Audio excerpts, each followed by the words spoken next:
चलिए बच्चों देखते हैं क्वेश्चन नंबर ये 15 है।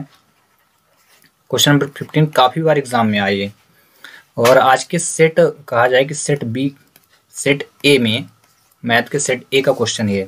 क्वेश्चन नंबर सेट ए का है, ये शायद 13 क्वेश्चन पे था तो बच्चों ने पूछा, तो चलिए हम सोच रहे हैं आपको ही बता देते हैं। लिखा है क्वेश्चन में, लंबाई 6 सेंटीमीटर वाले एक ऊर्ध्वाधर स्तंभ की भूमि पर छाया की जो लंबाई वो 4 मीटर है। ठीक है, एक ऊर्ध्वाधर एक स्तंभ है, तो इसका डायग्राम बनाते जाते हैं। ठीक ना, चलिए इसको सॉल्यूशन शुरू हुआ। ठीक ना, तो पहला काम आपको क्या करना है, इसका डायग्राम बना लीजिए। ये आपका मान लीजिए कि स्तंभ है।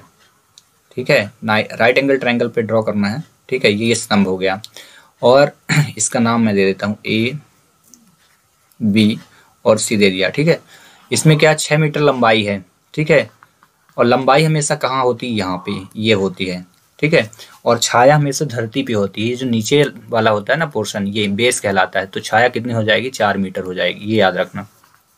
फिर उसी समय जब इतना डायग्राम कंप्लीट हो जाएगा तो आगे क्या बोला, उसी समय मीनार की एक मीनार आपको बनाना है। मीनार की लंबाई 28 मीटर है। तो मीनार बना लेते हैं, थोड़ा सा बड़ा बनाएंगे डायग्राम, थोड़ा सा रुक जाइएगा।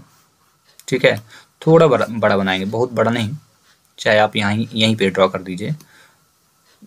ये बन गया आपका मीनार बन गया, लेकिन ध्यान रखें सिमिलर बनाना है। ठीक है, ये मीनार बन गया।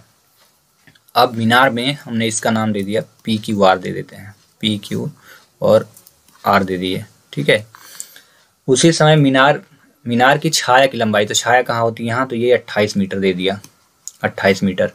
तो बताइए मीनार की ऊंचाई क्या होगी, तो इसको हम मान लेते हैं क्यू आर और इसको एच मीटर है मीनार की ऊंचाई। ठीक है, ये माना। अब माना जब आपने मान लिया है तो क्वेश्चन को सॉल्व करते हैं। तो माना, यहाँ पे लिखिए, माना मीनार की ऊंचाई, मीनार की ऊंचाई Q R is equal to H metre.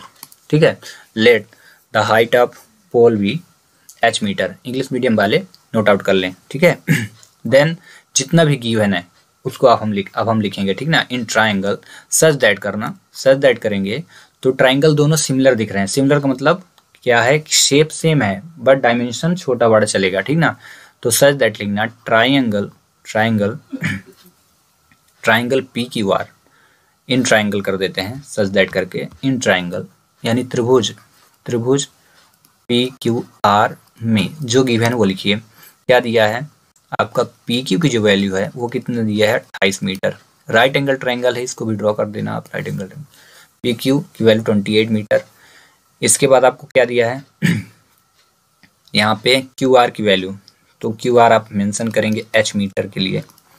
Then अगले ट्राइंगल पे ध्यान दीजिए, तो इन ट्राइंगल तो लिखिए त्रिभुज ए बी सी में, ABC में क्या क्या दिया है, तो ABC में आप देखेंगे आपको BC जो दिया है वो 6 मीटर दिया है और AB की जो वैल्यू है, AB इज इक्वल टू कितना लिखने वाले हैं आप, 4 मीटर। अब सच दैट यहाँ मेंशन करिए कि सच दैट, और सच दैट पे आप लिखने वाले हैं, आप सच दैट करके लिखिए त्रिभुज जो है पी क्यू जो आर है वो सिमिलर है ट्राइंगल किसके, ABC के। दोनों त्रिभुज क्या हैं, समरूप हैं। और जब समरूप होंगे तो इसमें BPT लगेगी। BPT का मतलब क्या होता है, बेसिक प्रोपोर्शनली थ्योरम लगेगा। ठीक है, तो जब समरूप त्रिभुज हैं तो इनकी संगत भुजाएं क्या होंगी, बराबर होंगी। तो आप संगत भुजाएं कौन कौन सी लेंगे, ये करस्पॉन्डिंग साइड हो जाएगी, PQ करस्पॉन्डिंग हो जाएगी AB। तो आप लिखिए यहाँ पे PQ, एक मिनट, PQ लिखना है ना, PQ जो है डिवाइडेड AB लिखिए इज इक्वल टू, ये वाली साइड आप ले लीजिए QR BC। ठीक है, तो आप यहाँ लिखेंगे QR अपॉन BC और यहाँ सच दैट मेंशन क्या करेंगे, थ्योरम 6.1 प्रमेय लिख देना, प्रमेय 6.1 से, या बेसिक प्रोपोर्शनल थ्योरम, आधारभूत समान अनुपातिकता प्रमेय से सॉल्व हुआ। ठीक है, अब यहाँ पे जब इतना हो गया कंप्लीट, तो अब इसमें क्या करेंगे, आप वैल्यू पुट कर दीजिए, सही वैल्यू पुट करिए। तो वैल्यू पुट करने के लिए जितना भी वैल्यू आपके पास गिवन है उसको रखते जाइए, सॉल्व करते जाइए। ठीक है, तो पी की वैल्यू आप देख लो, पी क्यू कितना दिया है 28 मीटर, तो आप लिखो 28 और डिवाइड पे ए बी कितना दिया है, तो आप देखो ए बी आपको दिया है 4 मीटर, तो यहाँ लिख दो 4 इज इक्वल टू, आपको मीटर रखना तो कोई दिक्कत नहीं है, मीटर आप रख दो। क्यू आर की वैल्यू कितनी दी है, तो क्यू आर दिया है आपको एच मीटर, तो आप लिख दो एच मीटर। और अपॉन में लिखना बी सी की वैल्यू कितनी दी है 6, तो आप लिख दो 6 मीटर। इसके बाद जितना भी कटे काट दीजिए, ये कट गया यहाँ से, एच मीटर कट गया, 4 से 28 कट गया और 4 बन जा करके, ठीक है। अब जितना भी बचा है उसका क्रॉस मल्टीप्लाई करना है आपको, तिर्यक गुणा करना है। क्या करना है, तिर्यक गुणा करिए। तो 6 का गुणा कहाँ करेंगे, इस 6 का इंटू करना है आपको 7 से, क्रॉस मल्टीप्लाई होगा, ठीक है। वहीं 1 का इंटू किससे आप करोगे, एच से कर दीजिए, ठीक है।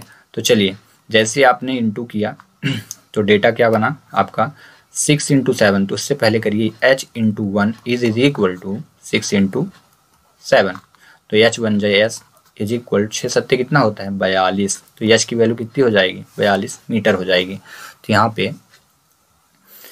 पे आता है करके लिख दीजिए, आता है मीनार की ऊंचाई कितनी हो गई, मीनार की ऊंचाई is equal 42 metre, height of pole या height of building is equal to 42 metre. Very important question है, ये एग्जाम में आ चुका है, ठीक है, अभी कई बार आया है, इसलिए मैंने सोचा आपको बता दूं। ओके, मिलते हैं नेक्स्ट क्वेश्चन के साथ नेक्स्ट वीडियो में। Till thanks for watching.